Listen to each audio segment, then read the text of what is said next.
आप इस बात को सोच के देखो कि पाकिस्तान से एक आदमी भारत आएगा, परिवार लेके रहेगा कहां? उसमें भी यह था कि एक घर में मान लो 7 लोग हैं, 4 पुरुष और 3 महिलाएं हैं। जब यहां पहुंचे तो 2 पुरुष और 1 महिला ही पहुंच पाए, बाकी सब मार दिए गए बीच में। या तो मार दिए गए या महिलाओं ने और लड़कियों ने तो कुओं में कूद गई थी। 30 जनवरी 1948 की बात है। कब की बात है?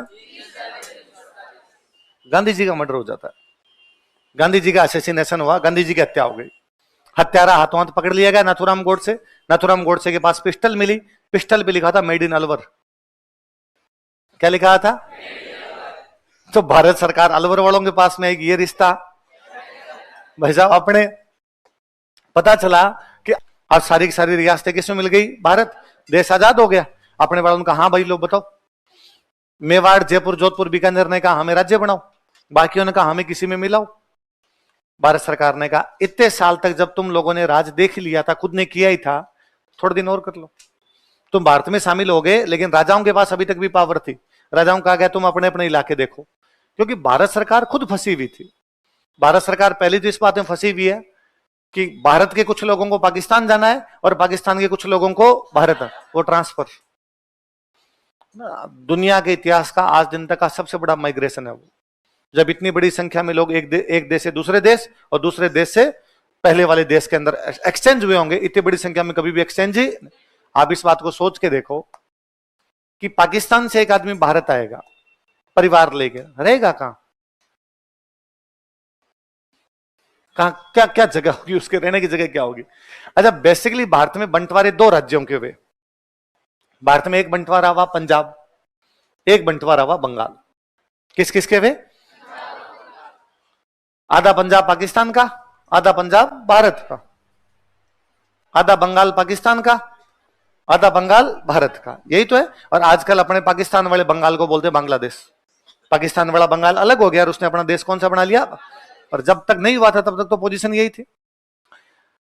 इधर वालों को बहुत जल्दी पता चल गया था चेंज करेंगे। बंगाल वालों को यह पता था कि बंटेंगे और उधर से हिंदू इधर आएंगे, इधर से मुसलमान उधर जाएंगे, इसलिए पहले ही चेंज होने लग गए थे। आजादी से पहले ही वो प्रक्रिया वहां पर शुरू हो गई थी। और सिंपल सा है कि बांग्लादेश का एक हिंदू इधर आ गया, पश्चिम बंगाल आ गया, अपने तो अपना घर खाली करके आया, तो पश्चिम बंगाल का मुसलमान उधर गया तो उसके घर में रुक गया, आपस में हो गया। ये कहा, ये पंजाब में भी मोटा मोटा था, पर पंजाब में अचानक कहा था कि आपको चेंज करना पड़ेगा, इसलिए पंजाब में मारकाट बहुत मची। अब गदर गदर जो मूवी है तो उसके शुरुआत के सीन देखिए 4-5 मिनट के, तो 4-5 मिनट के सीन क्या है? एक ट्रेन लाश से भरी हुई जाती है, डेड बॉडी से भरी हुई वापस आती है, यही तो है।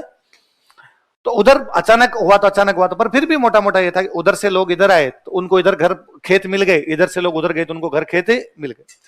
पर फिर भी कौन से घर में कौन रहेगा ये तो भारत सरकार ही तय करेगी। आगे सीधे सीधे तो कहां बैठोगे, पर फिर भी पंजाब में मोटा मोटा यूं लोगों को बिठाया गया कि इधर किसको बैठना है। एक राज्य के साथ बहुत बुरा किया, जिसका हम नाम भी नहीं लेते, याद भी नहीं करते कि उसके साथ हमने क्या किया। सिंध।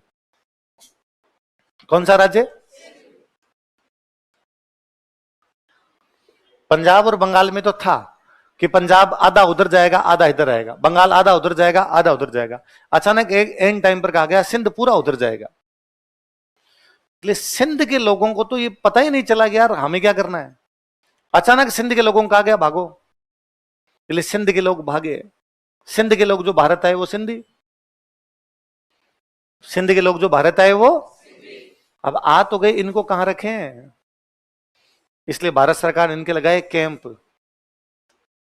क्या लगाए? कैंप। तंबू लगा लगा के बिठाए, इसलिए जगह का नाम है सिंधी कैंप। आज भी जगह है, बस स्टैंड का नाम क्या आपके? तो यहां पे कभी सिंधियों के कैंप थे तो आना, सिंधियों की उस समय की हालत पढ़ लो तो आदमी को रोना आ जाए। सिंधी सबसे अधिक पैसे वाले लोग थे भारत में, बड़ी बड़ी दुकानें थी उधर उनकी। कराची, सिंध की राजधानी कौन सी थी? कराची। बहुत पैसे वाले लोग थे वो। अचानक उनको कहा गया अब भाग जाओ इंडिया की तरफ। आदमी जान बचा के भागेगा, पैसे तो कैसे लेके आएगा, तो वहां से भागे जान बचा के। उसमें भी यह था कि एक घर में मान लो 7 लोग हैं, 4 पुरुष और 3 महिलाएं हैं।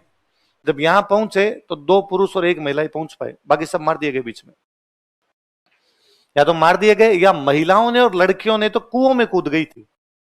भाई हम तुम्हारे साथ जाएंगी तो हमारे चक्कर में तुम पर हमले होंगे, हम मर जाती हैं तुम भाग जाओ यहां से।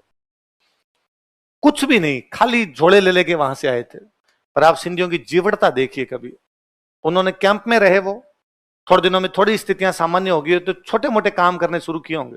किसी ने आलू बेचने शुरू किए होंगे, किसी ने कोई मसाले बेचने शुरू किए होंगे। आज सारे के सारे सिंधी पैसे वाले हैं। कोई समाज मेहनत के दम पर क्या कर सकता है उसका बेहतरीन एग्जाम्पल है। मैं कहूं ऐसा अपने साथ हो ना, आप बाकी छोड़ो, आपकी कोई नोट्स लेके भाग जाए ना, खाली नोट्स, तो 4 दिन रो है मेरे नोट्स गए, मेरी कॉपी पता नहीं कौन ले गया सर, अब मेरा जीवन में क्या होगा। तो लगता है यार सिंधियों से कितना कुछ सीखा जा सकता है। आपको एक भी सिंधी गांव में नहीं मिलेगा। लालवाणी, केसवाणी, है ना, चंदवाणी, इस प्रकार की जो भी जातियां सारी शहर में मिलेगी। आपको कभी नहीं मिलेगा सिंधियों के खेत है। अपने यूं बाकी बैठे बैठे कह सकते हैं हमारे इतने बीघा जमीन है, कोई कहते भाई साहब मेरे तो 2 मुरबे हैं, कोई कहते हमारे तो इतने बीघा है, हमारे तो 15 कुएं हैं। सिंधी नहीं कहेंगे, सबकी दुकानें हैं। मैंने सिंधियों का यह भी कभी नहीं सुना कि उन्होंने कहा कि हमें आरक्षण दो, कि हमें सरकारी नौकरी करनी है। फॉर्म ही नहीं भरते। क्या करना है सरकारी नौकरी, अपने करेंगे बिजनेस और बाकी जो लोग उनको नौकरी पे रखेंगे। जिन लोगों के विजन बड़े होते हैं ना, उन्होंने जीवन में कुछ बड़े किए हैं। हमने हमारे विजन ही उतने बना लिए कि जैसे तैसे करके एक सरकारी नौकरी मिले, एक अदद सरकारी नौकरी। वो सोचना हम आईए से शुरू करते हैं, फिर जो स्लोपरी स्लीपिंग है हमारे, जो नीचे गिरना लगते हैं बाद में, हम खुद भी नहीं सोच पाते कहां तक आ गए हम। तो सिंधियों के साथ बड़ा अजीब क्या, ये कहे आप दिल्ली जाइए, दिल्ली में जहां पे कोचिंग, जैसे अपने कोचिंग वाला इलाका क्या है, ये गोपालपुरा, दिल्ली में कोचिंग वाले इलाके का नाम है मुखर्जी नगर। क्या नाम है, क्यों उसका नाम मुखर्जी नगर? एक नेता हुए थे श्यामा प्रसाद मुखर्जी, कौन हुए थे? उनके नाम पे वो मुखर्जी नगर है। पर श्यामा प्रसाद मुखर्जी के नाम पर क्यों उसका मुखर्जी नगर? क्योंकि श्यामा प्रसाद मुखर्जी ने वहां आंदोलन चलाया था कि वहां जो कैंप में बैठे लोग हैं इनको घर दो। वहां पर भी दिल्ली से जो लोग आए थे उनके कैंप लगाए गए थे। इसलिए आज भी आप मुखर्जी नगर जाओगे ना, तो सबसे पास में जो मेट्रो स्टेशन पड़ता है वो है जीटीबी, गुरु तेग बहादुर मेट्रो स्टेशन। कौन सा है? आप Guru Tegh Bahadur metro station, GTB metro station से बाहर आइए, वहां वो रिक्शे वाले खड़े रहते हैं, ई रिक्शे वाले खड़े रहते हैं। वो जोर जोर से बोलेंगे 5 रुपए 5 रुपए, कैंप कैंप कैंप, 5 रुपए कैंप कैंप। इसका मतलब मुखर्जी नगर जा रहे हैं। वो नहीं बोल रहे थे हम मुखर्जी नगर जा रहे हैं। आज भी उनकी जबान पे क्या है, क्योंकि कुछ किसी टाइम में वहां कैंप ही थे, जो उधर दिल्ली से लोग आए थे उनके कैंप थे। उन कैंप के लोगों के लिए, उन शरणार्थियों के लिए मुखर्जी ने आंदोलन किए, इसलिए उसकी जगह का नाम पर जब शहर वो बसा कॉलोनी बसी तो उसका नाम ही क्या हो गया, मुखर्जी नगर हो गया।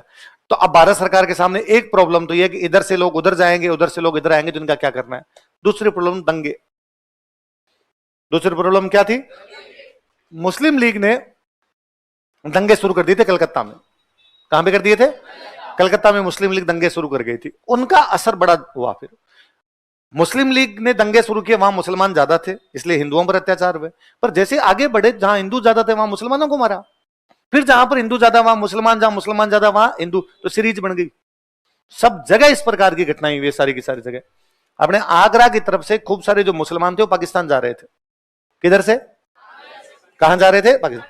रास्ता ये होगा, अपने जयपुर के अंदर से, आगरा से जयपुर होके जाएंगे। तब अपने जयपुर का राजा सवाई मान सिंह कौन है? अब जब जाने वाले लोग होते हैं वो बोले किसी धर्म के, किसी जाति के, महिलाएं बच्चे सब होंगे। और इस प्रकार की चीजों में सब ज्यादा नुकसान महिलाएं और बच्चे उठाते हैं। तो महिलाएं, बच्चे, लोग भागते हुए जा रहे हैं। तो जयपुर के राजा ने कहा भाई क्यों भाग रहे हो, किधर जा रहे हो? पाकिस्तान जाएंगे, पीछे से लोग लगे हुए मारेंगे। तो उनका तुम आगरा क्रॉस चुके हो, जयपुर है, और जयपुर में मेरा राज है, और मेरे राज्य में कोई किसी को हाथ लगा नहीं सकता, तुम यहां रुक जाओ।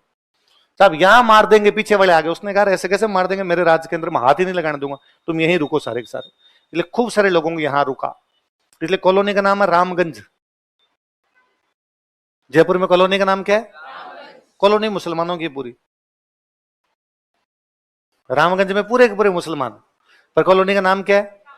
जयपुर के राजा की बसाई हुई कॉलोनी, राम जी के नाम पर बसा ली। इसलिए क्या हो गया, तो ये एक तो ट्रांसफर वाला और एक दंगों वाले दो मामले चल रहे थे। इसलिए भारत सरकार ने राजाओं को कहा कि कुछ दिनों तक तुम अपने पास में कंट्रोल रखो, धीरे धीरे हम कंट्रोल तुमसे ले लेंगे। भारत सरकार ने इनके साथ कोई छेड़छाड़ नहीं की। भरतपुर में अपने एक राजा ब्रजेंद्र सिंह जी, क्या नाम है? बड़े इंटेलिजेंट आदमी हुए। भारत सरकार को ब्रजेंद्र सिंह जी के खिलाफ 2 शिकायतें मिली। एक शिकायत ब्रजेंद्र सिंह जी के खिलाफ यह मिली कि 15 अगस्त 1947 को जब देश की आजादी का झंडा फहराया गया तो भरतपुर में नहीं फहराया गया, बाकी जगह फहराया गया, लेकिन भरतपुर में भरतपुर ने कहा भाई हम तो भरतपुर का झंडा फहराएंगे, भारत का झंडा फहराएंगे। ये शिकायत मिली उनको। एक शिकायत ये मिली कि भरतपुर में हिंदू मुस्लिम दंगे हुए हैं, उसमें मुसलमानों को ज्यादा नुकसान हुआ है, राज्य ने उन मुसलमानों को बचाने का प्रयास ही नहीं किया।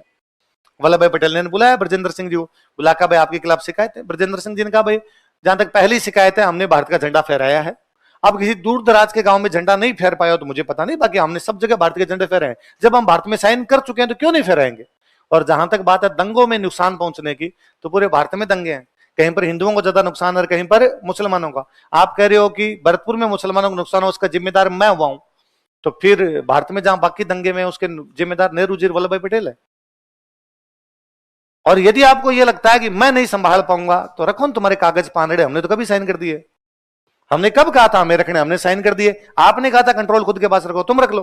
तो भरतपुर राजा साहब अपना कंट्रोल किसको दे के आगे? भारत सरकार। किसको? तो भारत सरकार ने भरतपुर का कंट्रोल जल्दी अपने हाथ में ले लिया था और एक व्यक्ति को भरतपुर में अपनी तरफ से भेज दिया था, एसएन सप्रू। देश आजाद कब हुआ? क्या तारीख थी?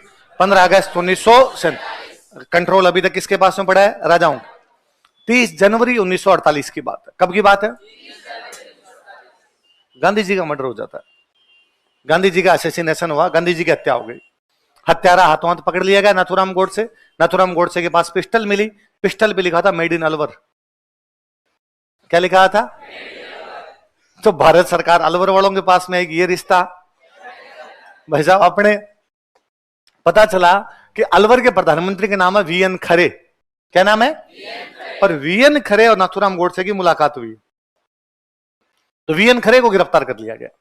तो किसी ने कहा जब प्रधानमंत्री को यह बात पता हो सकती है फिर तो राजा को भी पता है। महाराजा का नाम था तेज सिंह। क्या नाम था? तो तेज सिंह को भी गिरफ्तार कर लिया गया और कहा गया जब तक मामले का अंतिम नतीजा नहीं आता तब तक तुम दोनों नजर बंद हो। हालांकि जब अंतिम नतीजा आया तब पता चला इनको तो पता ही नहीं था, दोनों को घटना की कोई भी जानकारी नहीं। पर अलवर के राजा को जब गिरफ्तार कर लिया तो अलवर का कंट्रोल भी किसके पास? भारत सरकार। तो भारत सरकार ने 2 रियासतों का कंट्रोल अपने पास ले लिया था पहले। कौन कौन सी? भरतपुर और अलवर। देखो आपको याद हो तो देखो हमने पढ़ा था कि भारत छोड़ो आंदोलन हुआ था। हालांकि हमने पढ़ा कि अलवर प्रजा मंडल ने भारत छोड़ो आंदोलन में भाग गए।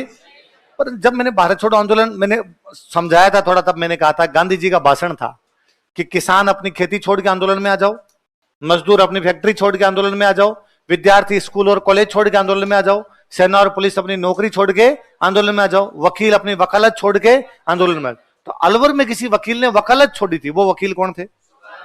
कौन से आंदोलन के समय? लिखो भारत छोड़ो आंदोलन जब हुआ था ना तो गांधी जी एक नारा दे गए थे, करो या मरो। क्या दे गए? तो लोगों को लगा कि करो या मरो का मतलब है मरो या मारो। तो जनता ने मारना शुरू कर दिया।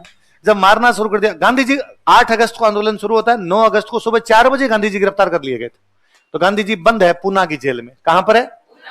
और अंग्रेजों ने आरोप लगाया कि बाहर दंगे हो गए, बाहर जो अंग्रेजों को जो सरकारी कर्मचारी दिखे जनता ने उसको मारना शुरू कर दिया, अंग्रेज दिखे जनता ने उनको मारना शुरू कर दिया, रेलवे की वो पटरियां तोड़ दी गई, टेलीफोन के तार तोड़ दिए गए सब जगह। तो अंग्रेजों ने कहा ये सब गांधी जी करवा रहे हैं। कौन करवा रहे? बापू ने कहा मेरा पूरा जीवन नॉन वायलेंस, अहिंसा, और मैं ऐसा काम करवा, आप ही तो क्या कहते करो या मरो। तो गांधी जी ने कहा मैंने ये कहा था करो या मरो, लोगों ने इसको यही समझा मरो या मारो, कि या तो करेंगे मतलब मार देंगे या मर जाएंगे। तो गांधी जी ने कहा नहीं, मेरा कहने का मतलब यह था हम आंदोलन करेंगे और आजादी दिलवाएंगे, और आजादी नहीं मिली तो मर जाएंगे, इसमें मारो कहां है। और आपने मेरे पे झूठा आरोप लगाया तो मैं भूख हड़ताल करूंगा। क्या करूंगा? तो गांधी जी ने कहा कि जेल में भूख हड़ताल की? पूना। गांधी जी के पक्ष में शोभाराम कुमावत ने 13 दिन का उपवास रखा था। कितने दिन का? इन्होंने अपने यहां पे अलवर में 13 दिन भूख हड़ताल कर ली थी। लिखो